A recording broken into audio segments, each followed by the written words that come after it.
Primeiro, bom dia a todos que nos acompanham aqui de perto, ao senador que está presidindo a mesa, Paulo Paim, sempre esse baluarte de defesa dos direitos sociais, né? Aos meus amigos aqui que já nos encontramos tantas vezes nessas audiências públicas, né, que compõem a mesa, os que estão aqui nos acompanhando aqui de perto, os que estão nos acompanhando pela TV. O SINAIT, que é o Sindicato Nacional dos Autores Fiscais do Trabalho, também sempre alertou, né, quanto aos impactos que a reforma trabalhista que vinha acontecendo no Brasil, na verdade de forma pontual, mas que se avolumou em 2017, no final de 2016, e que em 2017 foi aprovada. E há muito tempo já se esperava essa ideia do contrato verde-amarelo, né, da carteira verde-amarelo, que na verdade não tem a carteira, mas teve o contrato verde-amarelo, né? Então a medida provisória 905 é algo que já vinha sendo esperado há muito tempo. E que, na mesma ideia daquela reforma trabalhista de 2017, imagina que poderá gerar empregos desmontando o trabalho mesmo, né? Essa imagem é muito forte porque é para a gente lembrar, né, de que quando tiraram aquele letreiro ali do que era o Ministério do Trabalho, né, isso tem um poder simbólico muito grande. E foi isso que aconteceu e continua acontecendo. A medida provisória 905 aprofunda aquelas mudanças da reforma trabalhista de 2017, numa primeira parte. Eu vou explicar aqui basicamente de duas grandes formas. De uma parte, ela oferece mais um contrato que é precário, né, uma forma de contratação, de ingresso das pessoas, que seria, em tese, no seu primeiro emprego, embora existam antinomias na própria medida provisória, em que diz que seria para o primeiro emprego com carteira assinada, e lá na frente diz que a pessoa não pode ser contratada com prazo de 180 dias, o que é entre contratos que já existiram. Então, é esquisito, porque se é para ser o primeiro, como é que eu posso não ser contratado se eu já fui aprendiz dentro de um prazo de 180 dias? É estranho. Na verdade, é para ser o primeiro, né? Então, supondo que essa seja a ideia, que, repetindo a mesma fórmula da reforma trabalhista de 2017, se acha que tirar direitos gerará emprego. Mas o Brasil já esteve muito próximo do pleno emprego com aquela CLT de antes de 2017. Então, não é bem reduzindo os direitos dos trabalhadores, como, novamente, a medida provisória 905 faz, e em muitos pontos, porque ela não é só uma reforma trabalhista, né? Ela contém o contrato verde-amarelo, que seria um movimento de mais um contrato precário, mas ela também contém toda uma reforma trabalhista que, além de reduzir esses direitos dos trabalhadores que terão esse contrato verde-amarelo, altera os direitos de todos os demais trabalhadores e, principalmente, do ponto de vista das alterações da CLT, ataca frontalmente o Sistema Federal de Inspeção do Trabalho, reduzindo o poder, diminuindo a autonomia. A gente vai poder falar isso com mais calma, porque é um ponto muito sensível. De fato, há duas formas de você reduzir ou desmontar o trabalho. Tirar os direitos das pessoas diretamente ou minar as instituições que são responsáveis por verificar se aquele trabalho está sendo realizado conforme ou em conformidade às normas do país. Então, nesse caso, a MP faz essas duas coisas, né? A reforma trabalhista, inicialmente, ela ia mais no campo do direito material, né, que eu diria assim, o direito que é próprio das pessoas e como elas vão gozar esses direitos no exercício dos seus trabalhos, das suas funções. E eu destacaria algumas, nessa primeira parte, que é quanto ao contrato verde-amarelo e os seus sucedâneos, né? Além da questão de estar previsto para aquela população de 18 a 29 anos e ter um FGTS reduzido, os pagamentos poderem ser feitos antecipadamente, da mesma forma como está lá previsto no contrato de trabalho intermitente, né? De certo modo, o espírito desse contrato é similar ao contrato de trabalho intermitente, quanto à diminuição dos direitos, quanto à redução das verbas rescisórias.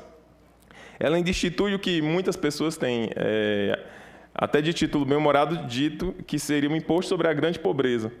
Porque no Brasil a gente tinha um IGF na Constituição, que era o Imposto sobre a Grande Fortuna, e agora há uma tributação prevista na medida provisória 905 sobre o seguro-desemprego. Então, até aquela pessoa que está assim, na última instância, está sendo protegida pelo último braço, que você já perdeu o trabalho, não está mais trabalhando, também teria que contribuir nesse esforço geral que se discursou quanto à questão da Previdência, né?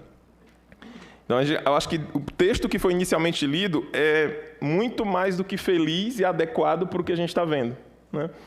O tempo em que ela isenta as empresas, essa medida provisória isenta as empresas da contribuição previdenciária, o que é até estranho, considerando que a reforma da Previdência vem justamente porque a Previdência estaria com déficit, né? O que foi tantas vezes discutido aqui na CPI, vimos que não era o caso, né? Mas isenta as empresas e cobra das pessoas que estão gozando do seguro-desemprego.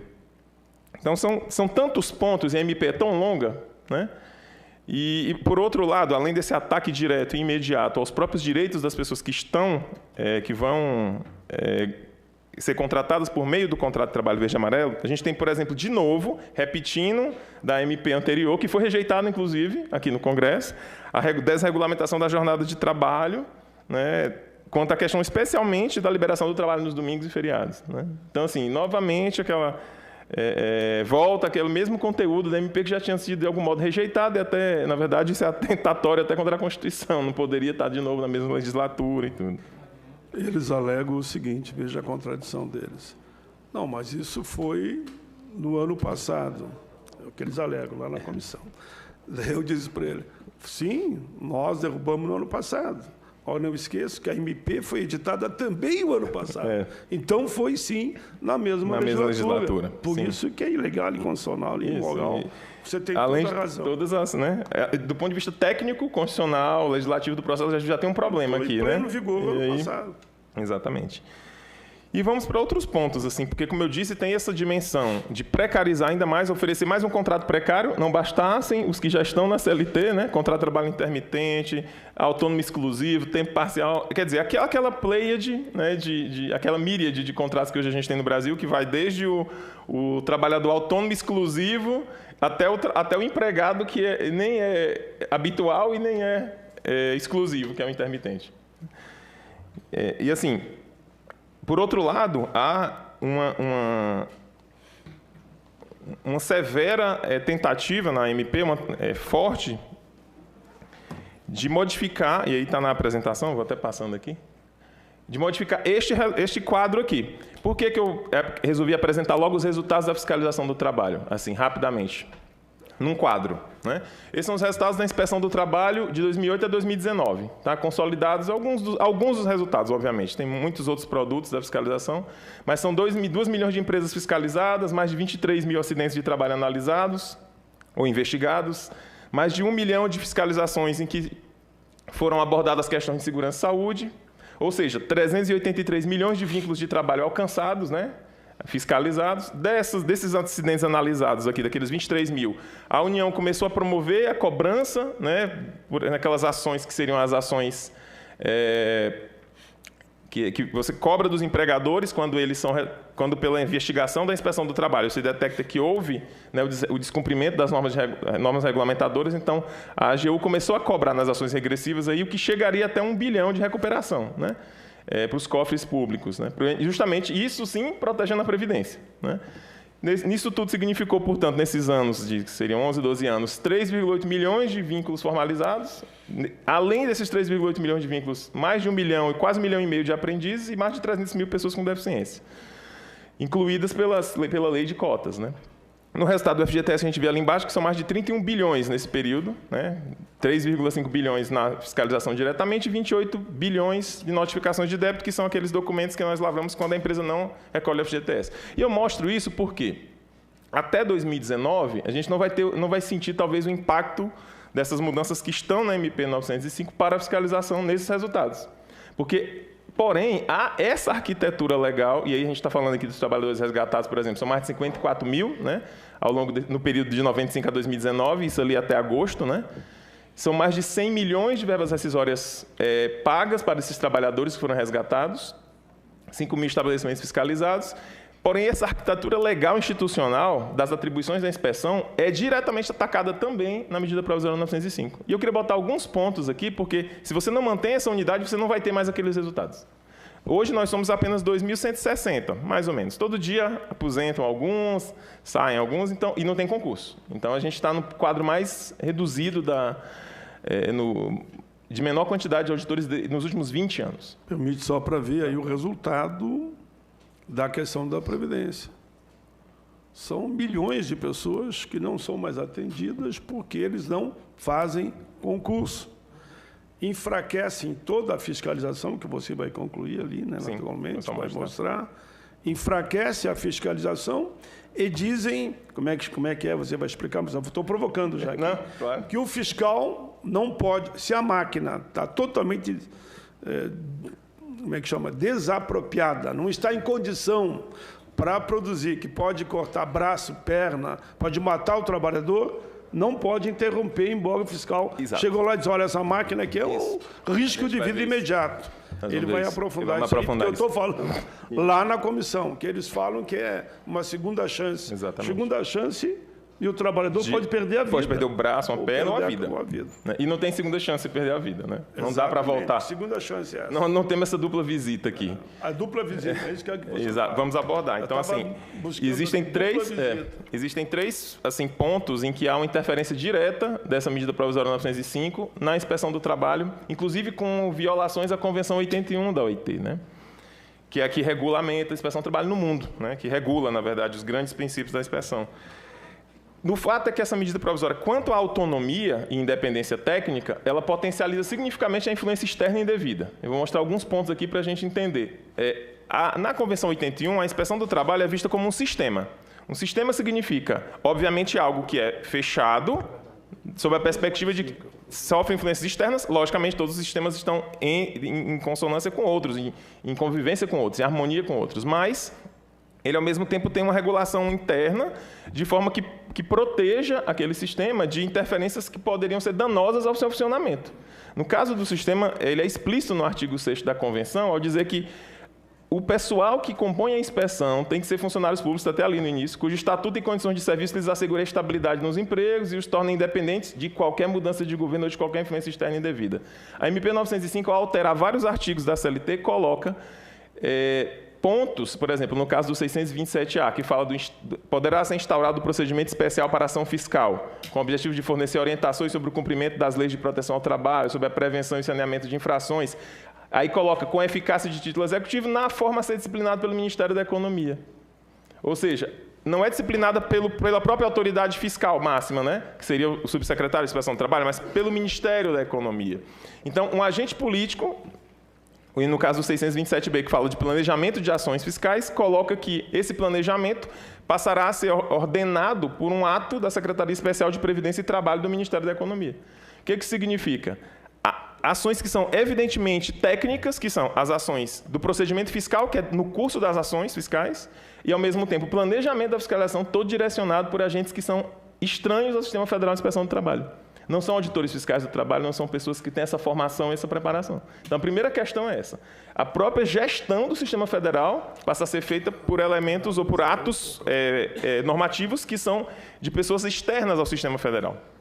Isso é problemático, né? Porque a orientação da Convenção da OIT, e a melhor interpretação dela, na verdade, é que essa organização do sistema federal seja feita, e as diretrizes, pelo próprio sistema, por servidores que estejam daquela forma, posicionados de um modo que não possam sofrer influência externa indevida. Então, a gente começa aqui já uma interferência direta, né? Por outro lado, está aí o 635, que vai falar de recursos, né? De segunda instância, quando se faz o procedimento fiscal, que há uma imposição de uma autuação de um auto de infração, e aí novamente se coloca que os recursos estariam, de algum modo, julgados por uma instância que seria um conselho paritário, e esse conselho recursal paritário, que foi criado pela MP, mas não foi instalado ainda, seria composto na maioria por pessoas que também são estranhas ao Sistema Federal de Inspeção. Então, o ato final de decisão quanto à manutenção de um auto de infração, que, no fim das contas, está declarando que houve uma irregularidade ou constatando que houve uma irregularidade no ambiente de trabalho, vai depender de uma decisão que não é mais só técnica. Inclusive, as pessoas que comporão esse conselho recursal paritário, na verdade, podem ser indicadas não tem nenhuma previsão quanto a essa indicação, só diz que seria indicado pelo secretário especial de Previdência e Trabalho do Ministério da Economia. Então, não são também pessoas necessariamente técnicas ligadas a essa questão. Mesma coisa no artigo 161, criando conforme... Eles podem ser ligados, inclusive, ao setor do mercado que tem interesse, produza de qualquer jeito. Então, não tem nenhum elemento para deduzir como será a lógica disso aí na norma. Só tem a previsão. Não há nada... Eu vou precisar de mais tempo. Não, você está dentro do tempo. Então, assim... Eu vou dar 15 com mais 5. Como eu havia te dado 10, agora você tem mais 5. Tá certo. Então, o regulamento da inspeção... Aí diz assim, o artigo 161 que fala do embargo e interdição. Eu falei das autuações, agora dos embargos e interdições, que acontece assim, pela paralisação, né? O que diz? Conforme o regulamento da Secretaria Especial de Previdência e Trabalho do Ministério da Economia, a autoridade máxima regional em matéria de inspeção do trabalho é que à vista de um laudo técnico, um relatório técnico do auditor fiscal que demonstre grave e iminente risco para o trabalhador, quer dizer, repetindo o que já, de certa forma, ainda está na CLT, na letra, mas que na decisão judicial, que todo mundo já é famosa, que veio de Porto Velho, já se entendeu, se estabeleceu que são os autores fiscais do trabalho que têm que fazer a restrição, a paralisação daquelas atividades, porque é ele que está lá em concreto vendo o que está acontecendo. Não pode uma autoridade pública, que é uma autoridade trabalhista, segundo a Lei 10.593, vendo uma situação em que pode gerar um acidente de trabalho grave, fatal, para não paralisar, fazer um relatório técnico pedindo para essa autoridade máxima regional em matéria de inspeção do trabalho, que ninguém sabe quem é, porque foi criado por essa MP, conforme o regulamento da Secretaria Especial de Previdência e Trabalho, novamente interferindo diretamente no trabalho da fiscalização, né, uma coisa que deveria ser técnica e, portanto, ser feita no âmbito da inspeção. Ele tem que esperar. Então, o que vai acontecer? No trajeto que ele sai de constatar essa situação, que vai até a superintendência para entregar um relatório desse, já aconteceu um acidente. Então, a pessoa já já perdeu um braço, uma perna, já faleceu. Então, isso já aconteceu antes, na situação antiga, quando não se fazia a interdição em embargo direto, já aconteceu situações assim. Não é fantasia. Em que, presenciando isso, você faz o relatório não tem o poder de mandar parar, que é como está dito ali, e aí a pessoa ia até a superintendência para comunicar o antigo superintendente, delegado, para fazer o embargo de interdição, e a pessoa caiu do andame e morreu. Então, isso aí aconteceu já. É um retrocesso enorme, né, na proteção. Por um outro lado, e aí entrando naquilo que o senador estava comentando, uma outra parte de ataques é esvaziar essa ação fiscalizatória dos auditores, comprometendo o combate a condutas reiteradamente infratoras, especificamente na questão do 627, quando prevê os exemplos de dupla visita. O que aconteceu? Hoje, ou antigamente, antes da medida provisória, até o advento da medida provisória 905, o procedimento de dupla visita era o quê? O auditor fiscal do trabalho chega no ambiente de trabalho, ele constata que há irregularidades e aí ele comanda aquele empregador para corrigir aquelas irregularidades sem necessariamente impor uma autuação. Ela existia, sempre existiu, é um benefício que a norma estabelecia mesmo, né? E que já existia para microempresas, empresas de pequeno porte e para empresas com até 10 trabalhadores. Essa medida provisória, além de ampliar todos os prazos quanto à questão da emissão de novas legislações, quanto à questão de novos estabelecimentos, também amplia para todas as empresas com até 20 empregados, o que, na verdade, significa hoje no Brasil mais de 96% das empresas. Ou seja, na verdade, a dupla visita viraria a regra total da fiscalização do trabalho, o que é, no fim das contas, retirar, né, o poder da fiscalização de fazer a verificação em concreto e de realmente, como é o trabalho inspecional, fazer a punição administrativa, né, a lavratura dos autos de infração. Porque se construíram tantas hipóteses ali de dupla visita, inclusive, no caso quando a gente for olhar os artigos, ó, que estão aqui para a gente ver, ó, promulgação e edição de novas leis, que já existia. Quando se tratar de primeira inspeção em estabelecimentos locais de trabalho recentemente inaugurados, já existia, só que ampliaram os prazos de 90 para 180 dias aqui. Quando se tratar de microempresa, empresas de pequeno porte, já existia, mas não existia local de trabalho com até 20, era até 10. Ao mesmo tempo, quando se tratar de infrações a preceitos legais ou a regulamentações sobre segurança e saúde do trabalhador de gradação leve, que é um regulamento também que ainda seria editado, mas que, na verdade, não foi editado ainda. Então, ninguém sabe o que é essa leve. Muitas vezes, um acidente de trabalho é fruto de um conjunto de violações que são leves e às vezes, chega a uma única violação grave. E aí você constata aquilo e aqui está escrito, né? Não poderia fazer, a não ser... E tem exceções para o critério da dupla visita aqui, porque, na verdade, como passou a ser a regra, eles tiveram que botar outras exceções, senão não existiria mais, na verdade, a autuação, né? Então, esse benefício não será aplicado para infrações. Aí fala da carteira, do registro, do FGTS, e inclui ali acidente de trabalho fatal. O que significa? Se o acidente de trabalho não foi fatal, então, se eu perdi meus 2 braços, minhas 2 pernas, não necessariamente na análise vai ser lavrado os autos de infração, porque se for dupla visita, se estiver sujeito a dupla visita, a pessoa vai ter que ser só avisada. Olha, apesar do seu trabalhador ter perdido aqui todos os membros trabalhando, não vai ser punida a empresa e não vai sofrer nenhuma punição administrativa, o que seria o mínimo do razoável para gerar prevenção. E, obviamente, que isso vai interferir no procedimento especial para ação fiscal, que é sempre na MP, portanto, retirando poder da fiscalização e a possibilidade de intervir no ambiente de trabalho. Mesma coisa o senador Paim explicou. Se a gente chega no ambiente de trabalho e não pode fazer a intervenção direta em situações de grave e iminente risco, que são essas que estão à beira de acontecer um acidente de trabalho, uma catástrofe, como eu falei, a pessoa vai esperar, então vai ter que na repartição entregar um relatório técnico pedindo para essa autoridade máxima, por favor, antes que aconteça um desastre, interromper aquilo. Isso inclusive, é inconvencional. A Convenção 81 da OIT diz que os auditores têm, os inspetores do trabalho, na locução da Convenção, têm de ser capazes de fazer essa intervenção. Quantos auditores tem e quantos deveríamos ter? São 2.160. No Brasil, por vários estudos, aí, a gente teria de ter pelo menos de 5 a 8 mil. Depende um pouco do viés do estudo. Então, é uma coisa que... Tem menos que a metade. Não, muito menos. Os cargos de auditoria do Brasil são 3.600 e pouco. Então, nós temos mais de 1.500 cargos vagos.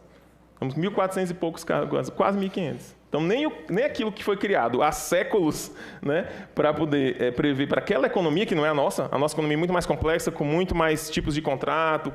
Então, é impossível fazer, de fato, uma fiscalização. Se vocês viram pelos resultados, o esforço que a inspeção teve que fazer, mesmo com a redução do orçamento e com a redução de pessoal, para manter aquilo ali. Mas veja que são números que, diante do tamanho do mercado de trabalho brasileiro, não alcançam, obviamente, todos os empregadores. É impossível fazer isso com essa quantidade de auditores fiscais de trabalho, né? Então, para avançar e aí para encerrar aqui minha fala, já passei aqui do meu tempo, tem funções importantes dos auditores também que foram retiradas pela MP 905 e atribui a agentes também estranhos ao Sistema Federal de Inspeção do Trabalho. Eu vou citar pelo menos duas. Uma que fala da fiscalização da contribuição sindical rural, que é explícita em dizer que é a fiscalização do Ministério da Economia, quando na nossa própria legislação da própria carreira explica que essa é uma competência da Inspeção do Trabalho. Deixa, não está indo. Não está indo mais. Será que não foi? Ixi, não está passando. Mas tudo bem. Então, eu vou comentar aqui. E uma última, só para a gente ver. Foi criado com esta MP um programa, né, que é para reabilitação profissional. E aqui acho que o Diego também vai abordar isso, né? E esse conselho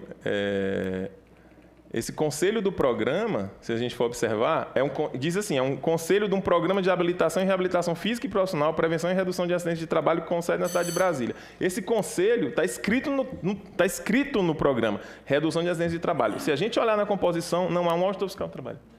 Como pode a autoridade pública, que é responsável por fazer análise de acidentes de trabalho, portanto, fazer a imediata trabalho de prevenção, porque a análise de acidentes é para fazer a prevenção para o futuro. O acidente já aconteceu.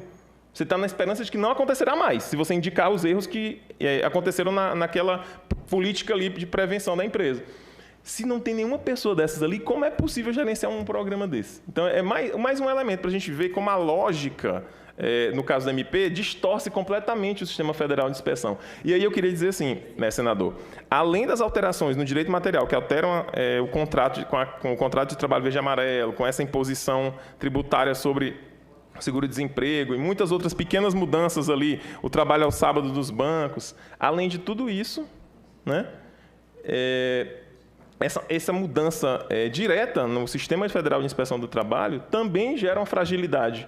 Porque se o auditor fiscal do trabalho, que é o primeiro profissional do mundo do trabalho, que vai até a empresa, que conversa com os trabalhadores, não puder ter a tranquilidade, e no caso, está submetido a interferências externas e políticas, portanto, não técnicas, no seu trabalho, e não tiver a tranquilidade de realizar, de fato, a sua fiscalização, sabendo que naquelas situações em que você deve ser punido, nas situações em que você poderá corrigir, poderá ser corrigida, e principalmente naqueles momentos em que a vida está em risco, a saúde dos trabalhadores, se ele não puder fazer essa intervenção, então, com certeza, além de todo aquele resultado que eu mostrei antes, está comprometido, certamente a gente vai enxergar, vai começar a ver uma carnificina nos ambientes de trabalho do Brasil. Porque um ambiente de trabalho como o brasileiro, em que já mata pelo menos 3 mil pessoas por ano, com mais de 700 mil acidentes nos últimos 5 anos aí, né? A cada ano, mais de 700 mil acidentes. Então, se nós não pudermos fazer esse trabalho de intervenção direta, se esse trabalho for restringido, a gente realmente vai ver um desmonte total dessas condições. Ou seja, na verdade, aquilo que estava no início, né? Infelizmente, é isso que a gente está enxergando no nosso país, é o que a MP traz, e a gente vai continuar tendo que falar aqui e alertar, como alertamos no passado. Não vai trazer os empregos que tanto queriam, né, pela parte da carteira de trabalho verde e amarelo, ou do contrato, que na verdade não foi lançado como carteira, e, por outro lado, vai diminuir a proteção, né, inclusive desse próprio contrato precário. Tem muitas coisas, muitos pontos, ela é muito extensa, tá? Peço até desculpas, mas a gente pode continuar aqui o debate. Considerações finais. Foi Alex Miller Duarte Lima, representante do Sindicato Nacional dos auditores fiscais do trabalho assinado.